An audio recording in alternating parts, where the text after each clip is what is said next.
Alors, syndicat de boutique, qui est reconnu localement, là, gentiment, forcément, par définition, il ne s'affilie pas à rien. Il est seul dans son coin. Il est relié à personne. Il n'y a pas de force de recherche. Il n'y a pas de force au besoin pour un coup dur, parce que des fois, il peut avoir des problèmes qui demandent qu'on soit aidé d'ailleurs. Mais il peut être exposé aussi à être, et ça arrive très souvent, dans une compagnie qui, elle, a plusieurs grosses entreprises. Prenons un exemple qui est bien connu dans le Québec, et puis qui vient simplement, pas parce que ça n'a rien de personnel, je sais, je n'ai même pas une action dans la compagnie, mais qui est dans le Québec, dans le domaine des mines dont je m'occupe. Vous avez Noranda, bureau chef à Toronto. Bureau chef à Toronto. Il y a des entreprises dans l'Abitibi, mettons Rouen comme exemple. Il y a des entreprises en Ontario. Il y a des entreprises en Colombie-Britannique. Ça, c'est tout la Noranda, ça. Et puis, il y en a à Murdochville, en Gaspésie. Bon. Alors, supposons qu'à un endroit quelconque, vous avez un petit syndicat qui est tout seul, lui. Et puis, il est bien vu par la compagnie. Bon. Il est en face d'une énorme entreprise qui est ramifiée partout. Si à un moment donné, le petit syndicat tout seul, il veut fermer la production, ça peut continuer ailleurs. La compagnie n'est pas... Il n'y a pas de rapport de force, on ne parle pas entre égaux dans ce temps-là. Parce que pour parler entre égaux, il faut avoir une force suffisante pour dire à la compagnie, attention, prends-moi au sérieux parce que moi aussi, je couvre ton entreprise. Alors, là, on peut se faire du mal tous les deux. C'est malheureux, mais comme on n'est pas dans un monde d'ange, c'est comme ça que ça se règle. Seulement, si le petit syndicat, il est tout seul dans son coin, supposons, là. Ça peut arriver. Le moindrement qu'il veut aller un petit peu trop loin, puis ça vient vite trop loin dans un cas comme ça. Il est seul. Alors, il est exposé non seulement éternellement à être faible, mais aussi exposé, je ne veux pas dire que ça arrive nécessairement, mais exposé éternellement à être compromis et à s'apercevoir qu'en fait, son union n'existe pas. Alors, il me semble que ça crève tellement les yeux que tout ce qu'on peut ajouter là-dessus, c'est une ou deux choses qui concernent des arguments qu'on entend, là, et qui valent même pas le papier sur lequel on les imprime, mais qui s'emploient. Par exemple, il y a des gens qui disent, oui, mais les gros syndicats affiliés là, à des centrales ou à des grandes unions, il y a des gars là-dedans qui sont bien ambitieux, puis à un moment donné, ils servent des ouvriers, ils abusent. Ah oui, mais si on a un syndicat, justement, on a partout sa force entre ses mains, puis si on est des gens responsables, il y a des gars qui abusent, ça peut arriver. Ça arrive chez les patrons, ça peut arriver chez les syndiqués. Ben, on peut ça dehors, parce qu'on a le droit de vote. Il suffit, bien sûr, que son droit de vote n'est pas empoisonné, qu'on est capable de l'exercer librement, puis que le syndicat est démocratique. À ce moment-là, la force de l'ouvrier, elle appartient à l'ouvrier. Et s'il y a des abus, c'est parce que c'est lui qui veut. S'il n'y en a pas, c'est parce que c'est lui qui sait mener son syndicat, parce qu'il a l'absolue autorité du gars dont le vote est libre. Et c'est à lui de voir à ce que ça reste libre. Évidemment, il y a des bandits aussi dans les grands chefs syndicaux, par-ci, par-là, beaucoup plus rares que certains le disent. N'oubliez pas qu'il y a des grands journaux qui appartiennent à des grands patrons, puis ils sont de ce côté-ci de la balance. Alors, chaque fois qu'il y a un syndiqué qui se fait attraper, ça fait des manchettes grosses comme ça. Quand il y a des patrons, des présidents, des vice-présidents de compagnie qui arrivent, ça arrive, pas souvent non plus, mais ils vont en prison, ben, ça fait pas des aussi grosses manchettes, ordinairement, si on peut.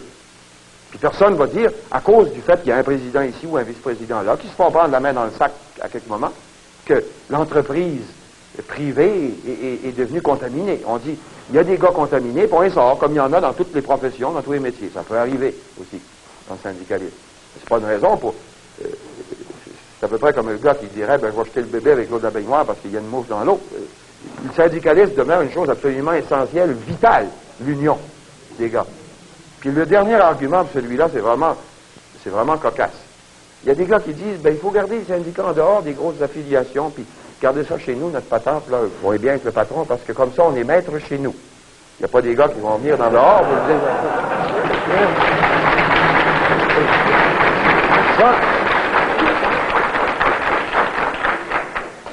Ça, c'est à peu près aussi exactement à l'envers du bon sens et à l'envers de la réalité qu'on peut l'être. Et vous, le gars qui dirait ça, on veut avoir notre petit syndicat parce qu'on veut être maître chez nous. Et on est bien, là. Et puis, on n'a pas de gros problèmes. Si on en a, en tout cas, on aime mieux peut-être pas trop y penser parce qu'on sait qu'on ne pourra pas y régler avec ce système-là. Mais comme ça, on est chez nous, quand même. Ah oui, il est chez lui. Je comprends. Mais maître, à ce moment-là, c'est essentiellement le patron et le gérant qui ont toute la maîtrise. Les autres ont l'illusion. Tandis que ce que ces mots-là voulaient dire, parce que c'était pas seulement pour faire une élection, ces mots-là, si ça veut dire quelque chose, Ce que ça veut dire, c'est justement que pour tout un peuple, ça c'est vrai en Gaspésie, en Abitibi, à Québec, à Montréal, partout, pour tout un peuple, ça c'est tous nous autres, que ces trois choses-là, sous quelque forme que ce soit, qui sont, parce qu'essentiellement on est un peuple de travailleurs, et on peut en chercher, nos capitalistes du terroir, on n'en a pas épais, puis de toute façon ils pèsent pas lourd dans le système économique. On est un peuple de travailleurs, de quelque sorte que ce soit, travailleurs intellectuels, travailleurs avec des mains, travailleurs avec des collets blancs, travailleurs avec des collets bleus. On essaye de faire collectivement notre promotion. Puis maître chez nous, ça veut dire que dans sa maison, qui est la nôtre, on n'est pas obligé d'être des serviteurs taureaux, qui s'excusent plus ou moins d'être ce qu'ils sont, et puis qui, par définition, sont considérés un peu comme la main-d'œuvre indigène, s'ils ne font pas attention. La main-d'œuvre indigène dans le sens le plus connu là, de l'emploi colonial de ce mot-là. C'est-à-dire qu'ils devraient être bien contents des capitaux qu'on leur apporte, et puis des conditions, ils n'ont pas à en poser.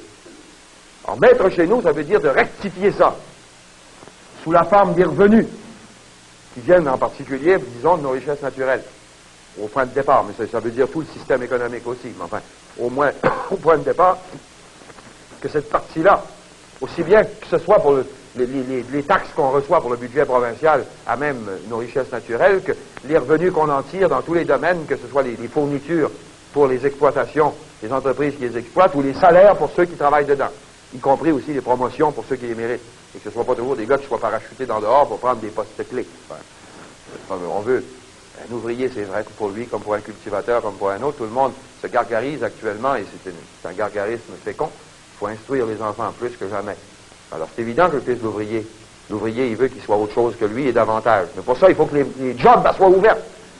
Qu'il n'y ait pas des barreaux partout dans les entreprises qui disent, belle valeur, ton garçon, il est plus instruit, mais seulement, on n'a pas besoin de ces gars-là, ils peuvent venir d'ailleurs. Bon. Alors, que ce soit le revenu, la sécurité collective de l'emploi, et la dignité aussi collective d'un peuple et puis des individus qui le forment, vis-à-vis de sa culture, vis-à-vis de sa langue, du fait de ne pas être obligé de se trahir soi-même pour avoir des emplois ou pour pouvoir survivre dans une entreprise. À tous ces points de vue-là, mettre chez nous, ça veut dire exactement, encore une fois, que c'est tous ensemble, unis, puis le mieux coordonnés dans tous les secteurs qu'on peut y arriver.